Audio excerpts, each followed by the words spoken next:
Welcome to the 1CA podcast. This is your host, Jack Gaines. 1CA is a product of the Civil Affairs Association and brings in people who are current or former military, diplomats, development officers, and field agents to discuss their experiences on ground with the partner nation's people and leadership.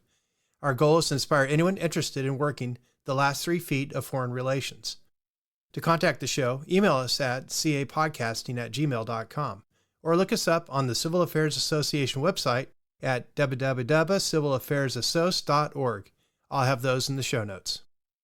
Today we welcome Sam Cooper, founder of the news outlet The Bureau, as he interviews Christopher Meyer, a former U.S. official and China expert during the Bush 1 and 2 administrations. Meyer currently serves as the head of the U.S. Micronesia Council and is the founder of Wide Fountain, a platform for in-depth geopolitical analysis. This is the second of a 2-part episode. Sam and Christopher discuss PRC, strategic corruption, and political warfare. So let's get started. I feel that any united front operation, and there's so many in Canada and the U.S., they should just be called assets of the Chinese government. That's one way for the Chinese to increase their headcount of diplomatic officers within any given country. And they should be labeled that way, and they should be treated that way. And they're conducting operations for China. So to get back to the Ye family, I just want to say very briefly, so Deng Xiaoping taps the older brother Ye, and he's in the government, and he has a 9-10 year run in Guangdong. The younger brother, his name is Ye Xuanning. He's the dangerous one. He's a real interesting cat. So Ye was in college during the Cultural Revolution. And just to give you an idea of the thin ice that you could be skating on in China, he graduated from college and he was thrown in jail. And he was thrown in jail because, Mao wanted to send a signal to the Ye family. I'm in control here. You're not in control. He got out of jail and he had a job in a radio factory or something like that. And he must have been so distraught, he lost his arm in an accident, throwing boxes into a crusher, and he lost his arm. So he became a calligrapher with his left hand. And if you know Chinese, like every time you write calligraphy, your hand is going across what you're writing if you're left-handed. I don't know how he did it. I'm left-handed. And he became an accomplished calligrapher with his left hand. So it just gives you a sense of the spirit of this guy. He's not your normal person. I think he was a genius. I think he was extremely hardworking. And one of his first positions, he was involved in a small United Front operation in Beijing. Then he became secretary for Kang Xian, who was sort of the head of the oil faction in China. And he was a very powerful individual. And then he found himself in Guangdong. And when his brother was appointed head of the province and the city of Guangzhou, he got into espionage. And he became the spy master for the PLA, working in the GDP. And he really had it, he sort of hit his stride there, and that's how he ended his career. The spy master for the PLA. I think any other rival couldn't even hold a candle to him. He was totally gifted. And his brother and he were able to leverage all of their contacts with organized crime because he used them in operations around the world. And I think he's the one who weaponized it to the point where, number one, organized crime figures were making money for the military, a lot of it. And number two, they were almost pre-trained in operations. They were bold. They would go anywhere and do anything. And Ong Lap Seng is a good example of that. I was going to say, because not everyone knows these names like you and I do, but Ong Lap Seng, nominally a real estate developer from Macau. My files, these say huge international organized crime figure, known for the so-called Clinton Gate or White House visits. He's the guy that got next to the Clinton White House or got inside, maybe 5 to 10 times. He ends up getting done, as they say, in a United Nations corruption case, which of course connects to a very important guy in Australia that successfully sued my colleague John Garneau, and yet is at the top of Chinese organized crime, funding Australian politics. He was involved in that FBI case.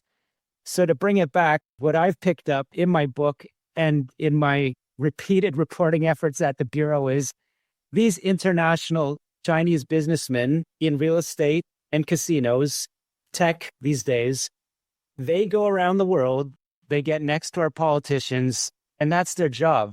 They're being tasked by whoever the Ye family spy master of today is sending them abroad to do that. At some point, Xi Jinping comes into this and says it's okay. And it's still evolving. I mean, I came onto this when I read your book and I saw your story of Lai Changxin. I said, I have to get into this. You see the level of danger that it brings to a country like Canada and North America. But I think that Ye Xuanning created the mechanism for the CCP to use and leverage organized crime to, number one, fund military operations and other things, and to extend influence operations. Like the United Front is all about influence operations. But if you introduce organized crime elements into parts of the United Front, you can weaponize it and you can get a lot more bang for your buck using these nefarious creatures that you're managing, you're controlling them. And I want to mention something.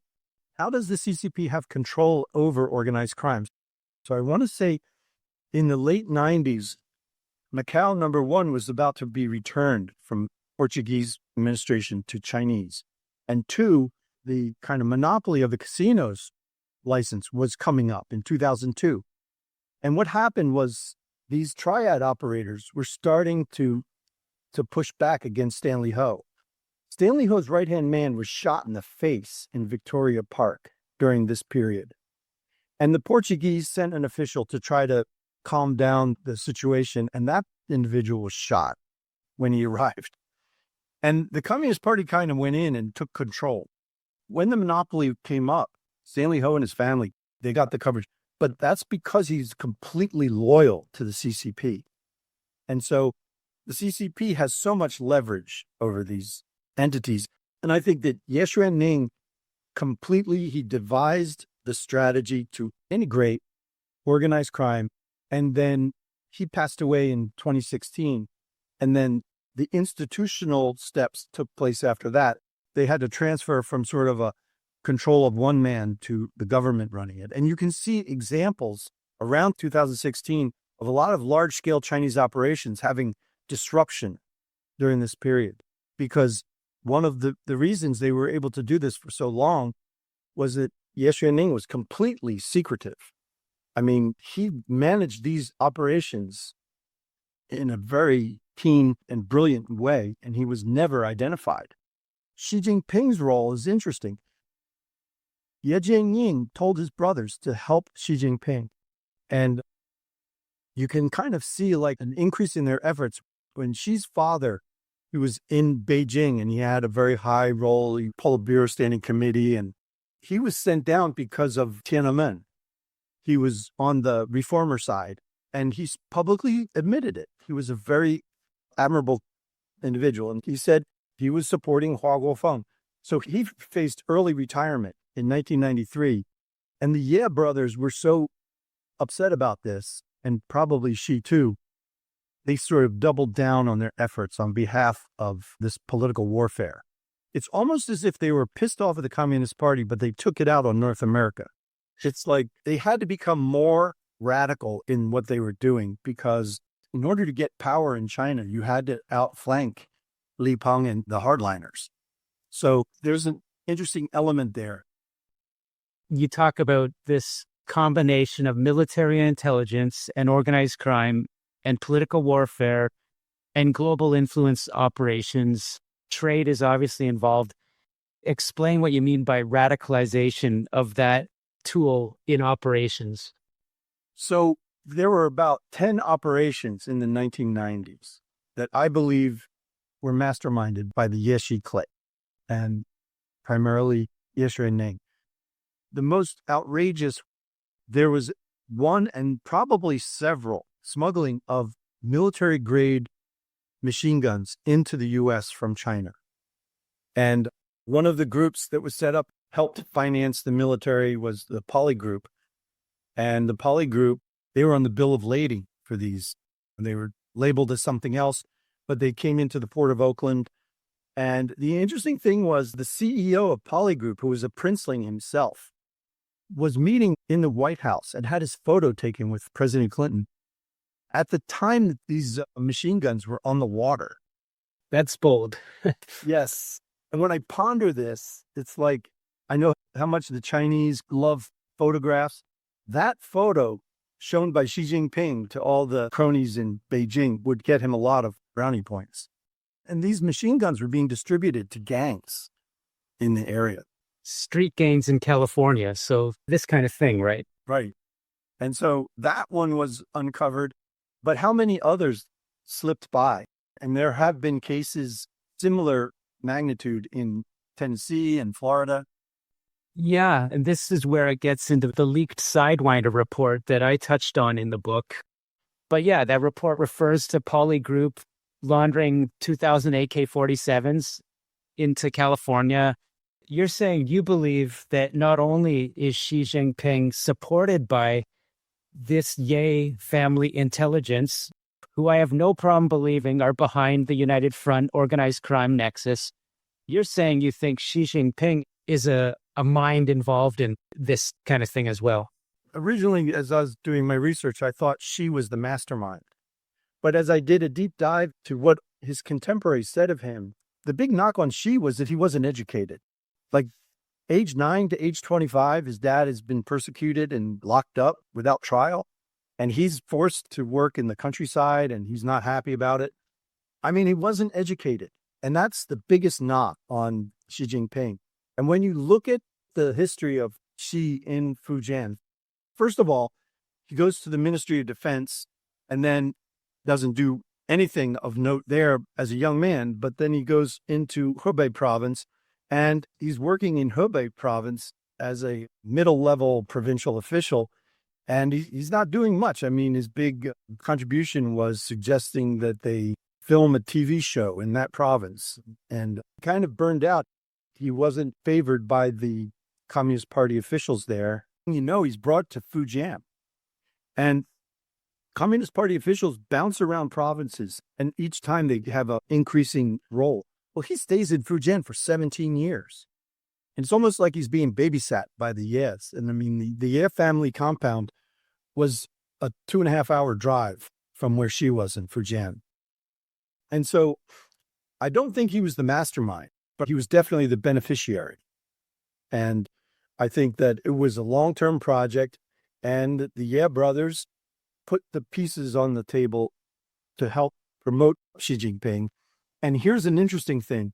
In 1997, there was a big Central Party conclave, the 15th Central Party plenary meeting, and Ye wasn't even named as an alternate delegate. So you've got hundreds of delegates coming from all over the country.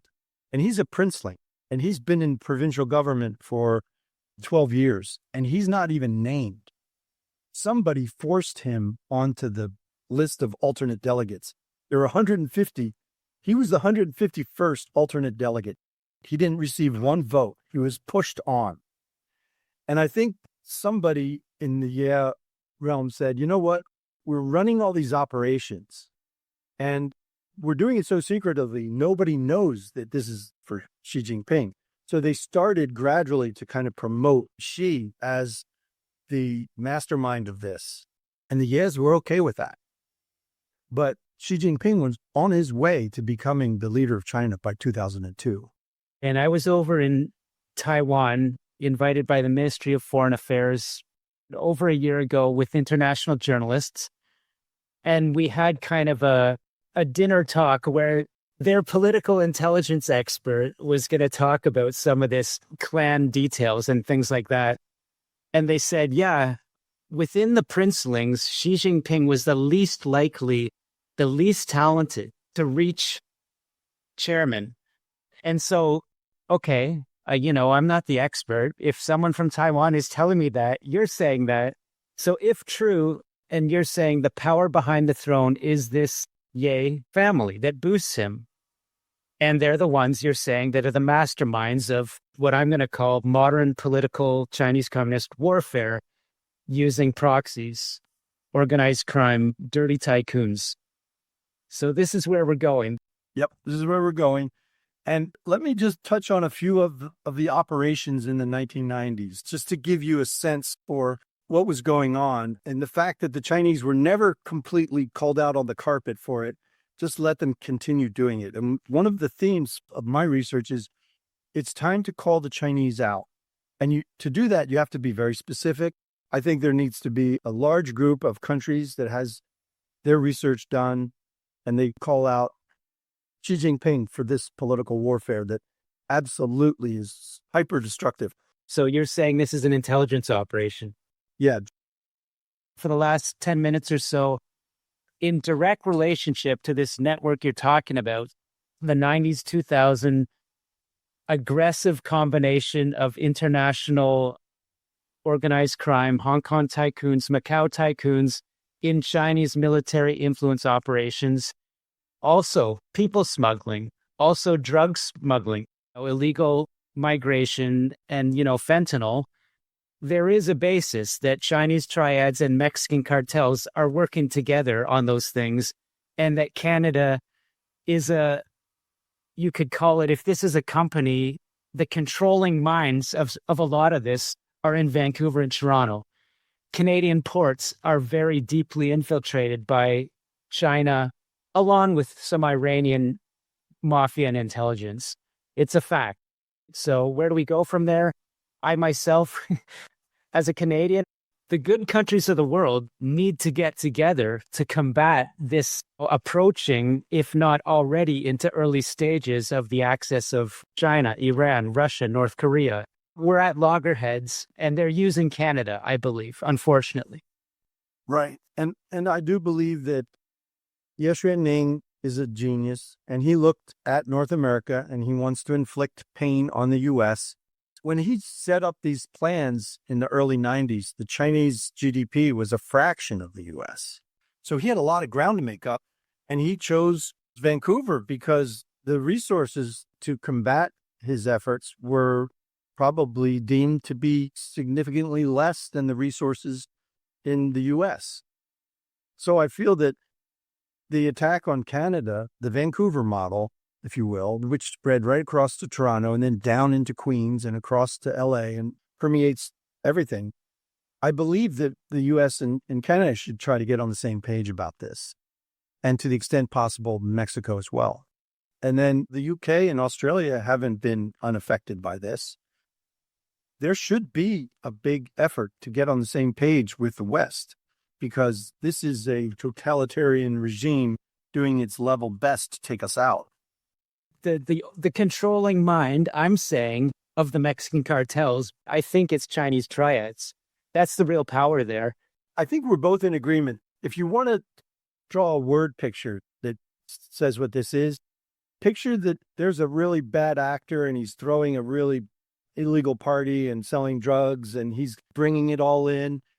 And the U.S. is going after the people who own the land where all of this took place. It's like you have to go after China. And I believe that China is making 98% of the precursors for fentanyl, and then they're laundering the money. That's the other piece. They're laundering it. They're operating this massive money laundering operation for the cartels. So I say the gloves do come off, but I would love to see them come off in unison. And all of these, at least in North America, Mexico, Canada, and the U.S., we're all on the same page and we speak with one voice. And I'll add to this, Xi Jinping has been as painful towards his own population as he has been externally and internationally. So he's inflicted pain on the Chinese and he's about to go down. I mean, he's got his wings clipped in the last few months and he may not be in power very long. There's some serious movement in China. You sound like my friend Harry Sang, the ambassador for Taiwan in Ottawa. He's bearish on Xi Jinping in a big way. Yeah. Well, I think it's a good time for the West to approach China and say, look, we got off on the wrong foot. Let's reboot. And by the way, there's some reparations needed here. 70,000 people have been dying a year from this, and it's a Chinese operation. The cartels are definitely part of it, but I think there's good reason for the West to get on the same page. Absolutely. So we will end it there for a first great chat. And I think next time we'll get into the juicy story of Lai Changxing, the bigot, China's supposed most wanted, or what was he? So I'll leave it at that and we'll pick it up next time, within. Well, I have to say, I'm sitting there doing my research and I get your book, and all of a sudden, within 50 pages, the lights are going off because you wrote about Lai Changxing, and it just completed some thoughts that I was mulling over. And yeah, we're going to have an interesting conversation about Lai Changxing. That touches my heart because I've always been a brother of the United States, and I've felt so disheartened that bad people have gotten in between us, and we have to stop that. And as you say, we need to get together on this. I've reached some good thinkers in the U.S., and there's now things brewing. So let's keep it going. You got it. Thanks for listening. If you get a chance, please like and subscribe and rate the show on your favorite podcast platform. Also, if you're interested in coming on the show or hosting an episode, email us at capodcasting@gmail.com. I'll have the email and CA Association website in the show notes. And now, most importantly, to those currently out in the field, working with a partner nation's people or leadership to forward U.S. relations, thank you all for what you're doing. This is Jack, your host. Stay tuned for more great episodes. One CA Podcast.